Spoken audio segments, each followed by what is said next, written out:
So when you look at the situation the conflict is in now, how would you rate Ukraine's chances of not only surviving but defeating Russia in this? Well, yeah, there's two phases to this, right? The first is defeating the Russian military, which is something 12 months ago no one was really predicting was going to happen.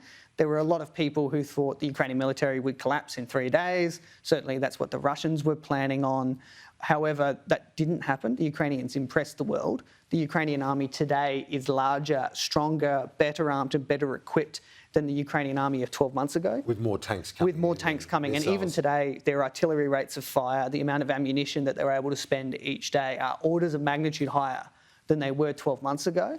And the Russian army today is nothing near as good as the one that invaded them in February last year. So while it's still an open question as to whether or not the Ukrainians can liberate all of their occupied territories from the Russian army, but we're quite confident now that the Ukrainians will be able to hold their front, particularly given the underperformance of the Russian counteroffensive. What did you think of the Putin speech and the concert that was held over the last 24 hours? I know, as I said, you're jet lagged, you just got back yesterday. I'm not sure if you've caught up with all of it, but from what you've seen of it, is it just more propaganda? What's that all about? Can it be believed? Well, there's always a lot of assessments that go into what Putin's speech is going to be. One of the things that we do is we monitor Russian disinformation. And so ahead of every Vladimir Putin announcement, he will always talk in they'll always be talking great detail of what he's going to cover. He's going to talk about liberating regions, but he postponed that speech many times before he finally went before his people to give it, because he was expecting to be announcing victories. But those victories haven't happened.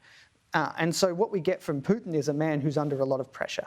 He's dealing with someone like Vladimir Zelensky, who's the world's most popular leader. He's an incredibly popular politician in Ukraine. And most of the photos of Putin are him behind a very long desk talking to generals in a stern voice and being not very charismatic.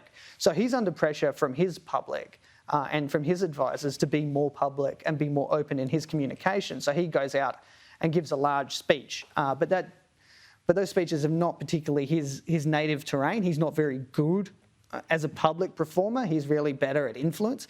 And what you saw was a bit of a rant.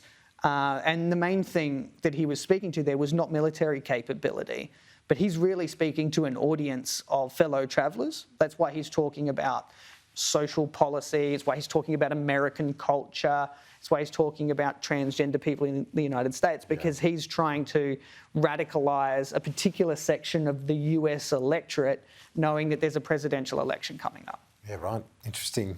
So that information campaign from Moscow all the way to the United States. Rob Potter, welcome back from Ukraine. We'll stay in touch. Thanks for having me.